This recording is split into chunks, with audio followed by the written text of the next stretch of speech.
Alright guys, the Foz is back on the ground. We've done a lot of wiring during the week. That's why it's taken so long. But, as you can tell, things didn't go as planned. Alright guys, we've got a bit more wiring to do. We need to also get boost reference through the firewall to the manifold for the Haltech. I do have a 6-pin Deutsch connector to replace this one here. And you can see over here, I have the backup sensor for the gearbox. I'll get that in. Eventually I have to drop the gearbox and angle it down to get that one in. And use one of these crow's foot wrenches to get it out. But I will test that, and that'll be in the how-to video for the whole wiring and how to test it. Make sure it's good before you put your gearbox in, not like what I did. Let's get into it. Alright, so I've got the boost reference through the firewall, and I've just teed it into here, which goes to the bolt valve.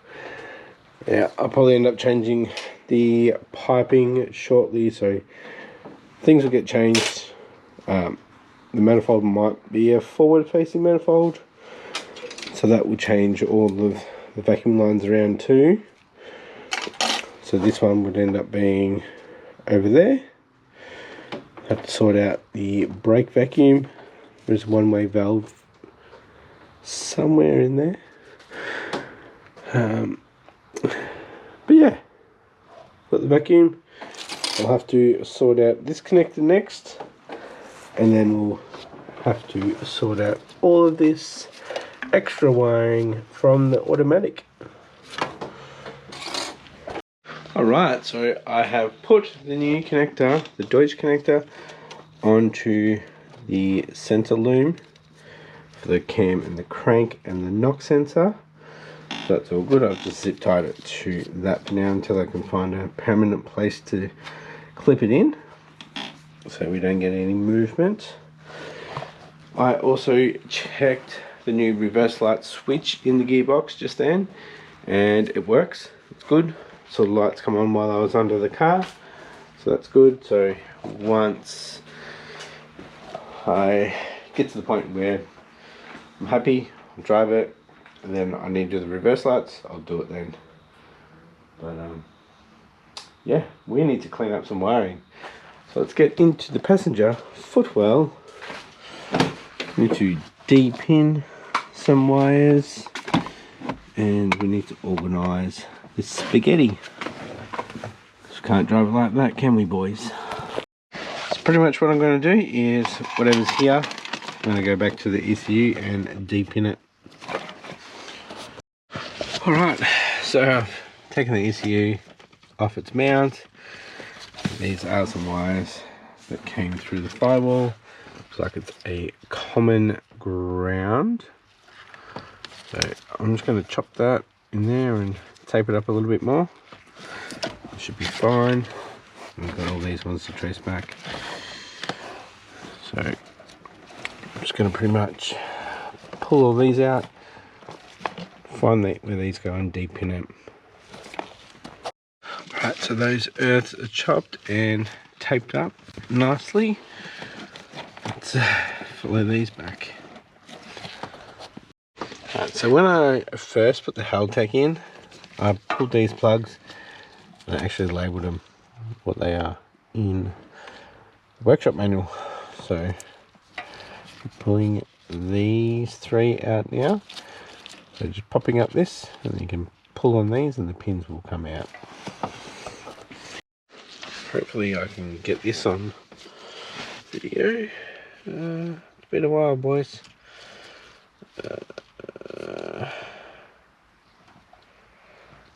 This pretty much locks, these lock them in.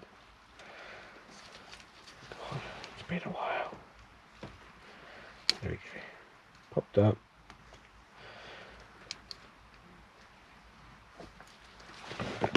So these, what I'm pulling out, these three, black one, you got to give them a good firm pull. Should come out. There we go. There we go. And that comes out. Beautiful. Let's see if any more of these go into that same one, which they do. 5 and 6.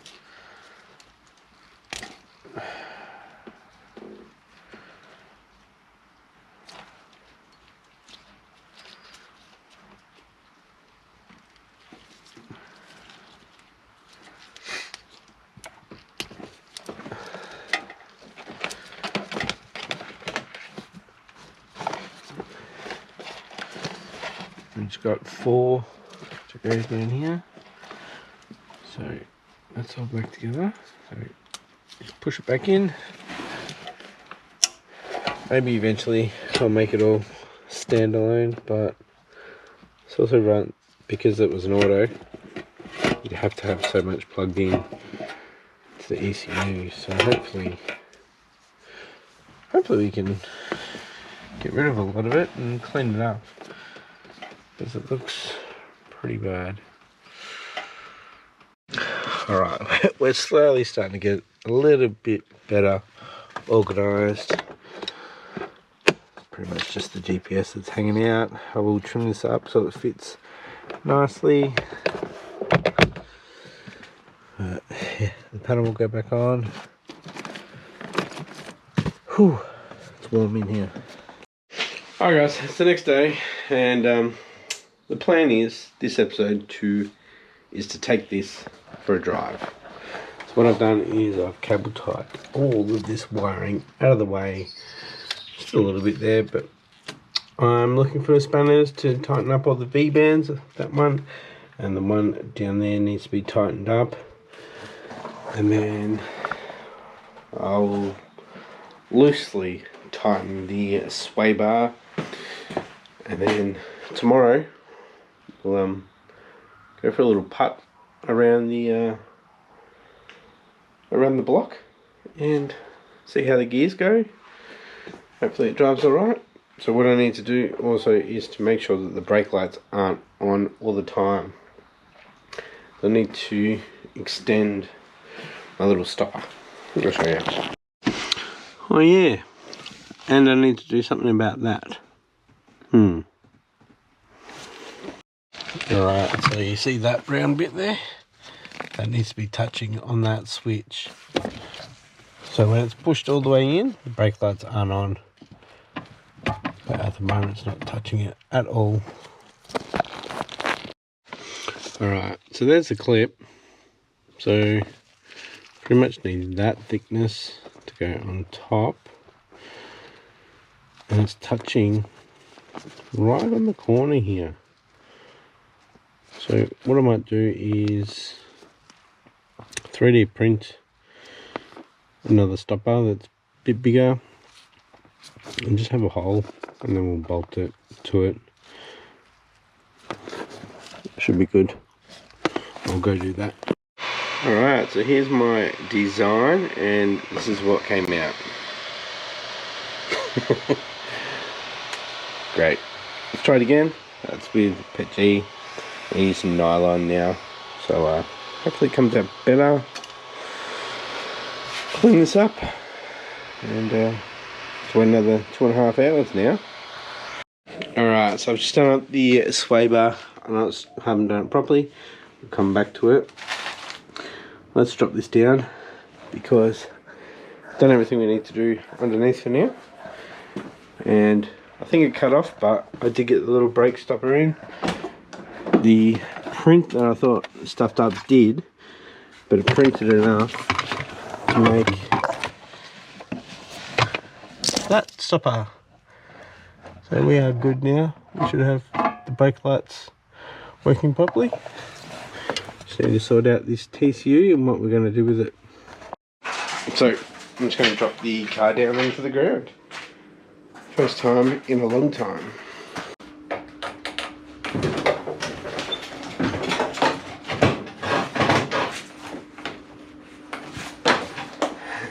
It's stuck.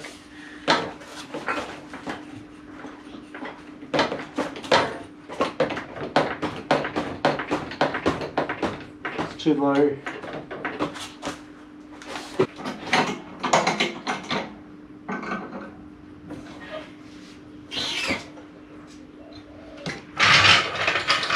Alright guys, it's a new day, it's Sunday, and today it's going to be the first day that this moves with a manual gearbox. I'm not going to take it for a drive because I need to put the belt guide on. If you don't know what the belt guide is for, when you got a manual, you can change gears. It backs off a little bit and it's possible that the belt could jump. Timing goes, stuffed your engine. So that's why I'm not going to drive it, but I'll reverse it and bring it back in or do whatever I need to do out there, maybe give it a wash, but not an actual drive, but it's going to move under its own power. So let's get all this stuff off the roof, get it up, warm it up, move it out. Hopefully we're all good. Make sure the clamps are tight. Alright, everything's cleared up in the engine bay.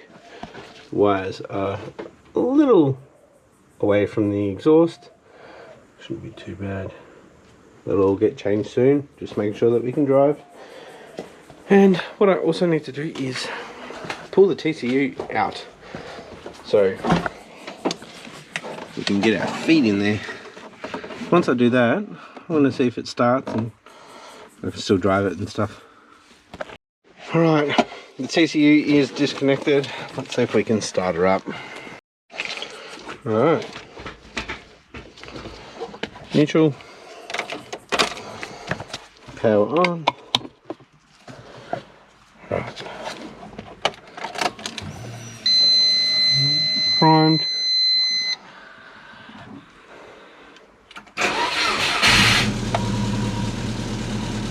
Cool.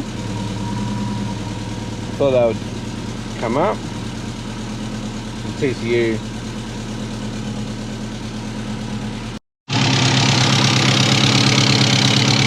Exhaust leak. Have to put a seal on that.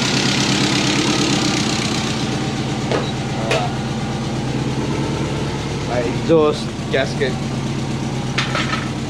It's never been a good fit.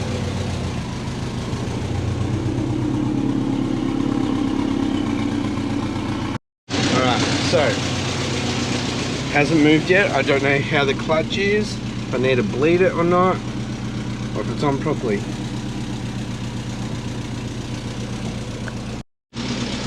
Pedal feels alright. First time going into gear, guys. Close the door.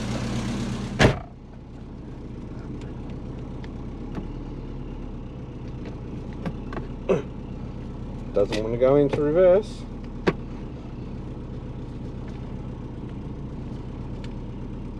No. Clutch isn't right. No. Right, so I'm guessing I'm going to have to bleed the clutch. Something's not right. Okay, so when I was trying to put it into gear, the car was starting to move.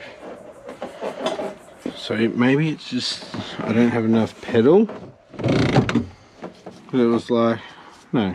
It was starting to move, that means the clutch wasn't disengaging. Alright. I'll sort it out. Alright, we are having some issues with the clutch. There is so much play in it. I think it's the throw out bearing. Can't really show you guys. It's like 10 mil. I think it hasn't seated properly or something isn't right in there. I'll try to fix it in the car, or engine's got to come out. I've got to put the belt guide on there anyway, and I'd like to pull out the hard lines for the transmission cooler as well, but that's annoying. Start the car up, couldn't get it into gear. Clutch would feel okay, but yeah, couldn't get it into gear. Wasn't disengaging properly because of that like 10 mil of play at the start. Yeah, not good. So unfortunately, guys, Not a first drive in this episode. First start up though, but yeah, gonna have these teething issues. It's the first time I've done a manual swap and had some issues with that throwout bearing when I installed it, so hopefully it's just a faulty thing. But yeah, woo! I'll see you next time.